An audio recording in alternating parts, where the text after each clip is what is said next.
नमस्कार, जय हिंद दोस्तों। मैं आज बात करने जा रहा हूँ भरत तिवारी के बारे में।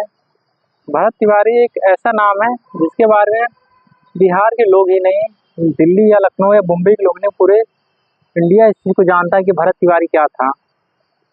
भरत तिवारी बिहार के भोजपुर जिले के बिलौटी गांव का रहने वाला था।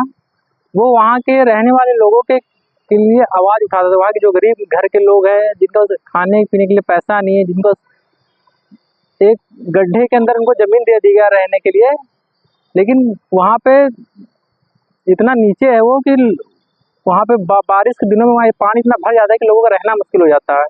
वो वहाँ खाली गड्ढों में ज़मीन भरवाने के लिए वो सरकार के पास जाता था। वहाँ के जो भी गवर्नमेंट है उनके पास जाता था हेल्प के लिए, मदद के लिए। वहाँ पे जाता था, जो भी वहाँ के पुलिस अधिकारी हैं उनके पास जाता था। लेकिन वो लोग क्या करते थे, आज के टाइम में आप लोग जानते हैं दोस्तों, अगर हम किसी भी काम के लिए अगर हम पुलिस के पास जाते हैं तो पुलिस वो काम नहीं करती है। अगर हम ज़्यादा प्रेशर दे दें तो हमें गाली दे के भगा दिया जाता है, और वही काम भरत तिवारी के साथ हुआ। भरत तिवारी लगातार कोशिश करते रहे कि वहाँ पे जो नया गाँव बसाया गया है बिलौटी गाँव, वहाँ पे ना लाइट की व्यवस्था थी, ना नल की व्यवस्था थी, ना ही वहाँ पे इतना मिट्टी बराबर नहीं किया जाता, गड्ढे में लोग रहते थे, और इसी के लिए भरत तिवारी लड़ते थे। और उन्हें कई दिनों से धमकी मिल रही थी कि अगर ज़्यादा उन्होंने हेल्प करने की कोशिश की गांव वालों की, या फिर सरकार के खिलाफ जाने की कोशिश की, तो भरत तिवारी ने खुद अपने एक वीडियो में बताया है कि हमें धमकियां मिल रही हैं जान से मारने की। और उन्हें कैसी धमकियां मिल रही है, कौन धमकी दे रहा है, क्यों दे रहा है, ये तो भरत तिवारी ही जानते थे। और उनके मोबाइल में काफ़ी रिकॉर्ड थी ये सब चीज़ें, और भरत तिवारी ने अपने फ़ोन में रखा हुआ होगा या रखा हुआ था कि आगे चल के ये काम आएगा। लेकिन 17 जून की ये घटना है जिसमें भरत तिवारी के पास एक रिवाल्वर था, और 17 जून को कुछ पुलिस वाले और कुछ टीम की गाड़ियां वहां पे आई और भरत तिवारी का इनकाउंटर कर दिया गया। भरत तिवारी ने किसी को नुकसान नहीं पहुंचाया, किसी को मारा नहीं, किसी को पीटा नहीं। यहाँ तक कि वो जानते थे कि ये लोग खुद चाहते हैं, कोई ना कोई बहाना चाहते हैं हमें मारने पीटने का। इस वजह से अपने बंदूक को पुलिस वालों को आगे फेंक दिया।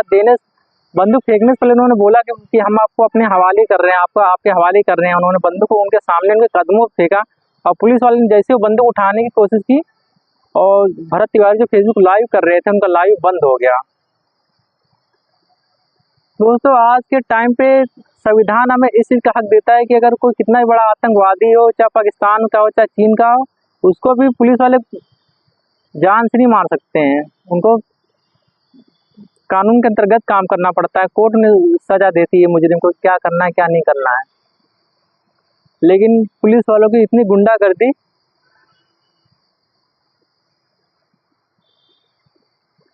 कि भरत तिवारी जो कि एक देशभक्त था, उसको जान से मार दिया। दोस्तों, लोग कह रहे हैं उसका नाम भरत तिवारी था, लेकिन वो एक देशभक्त था। मैं खुद इस चीज़ को मानता हूँ कि सिर्फ भरत तिवारी ही नहीं था, वो भगत सिंह का दूसरा जन्म था।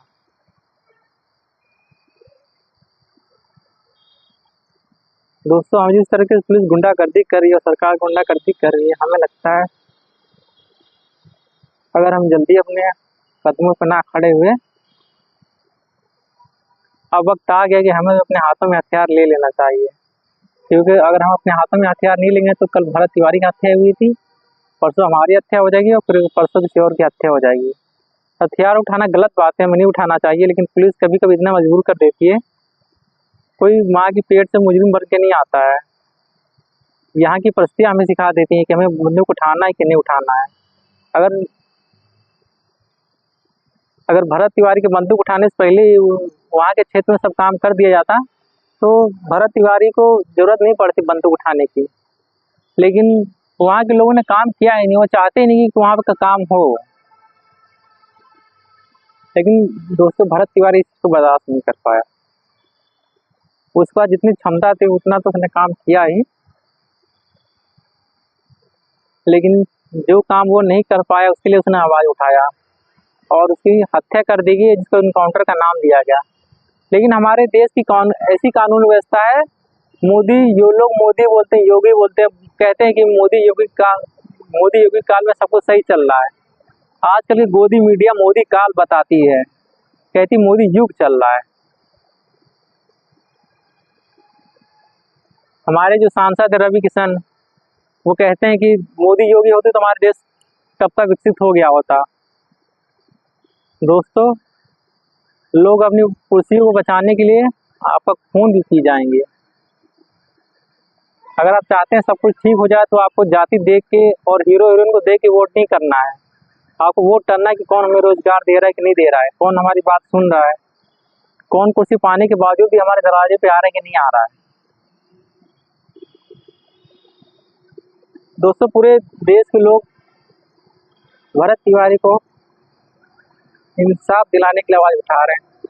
आवाज़ तो मैं भी उठा रहा हूँ, हो सकता है उसका इंसाफ मिल जाए, हो सकता है ना भी मिले।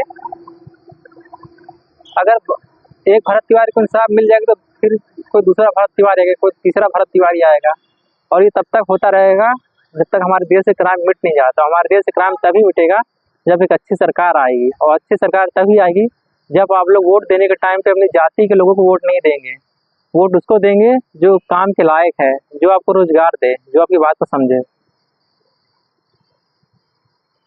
जय हिंद।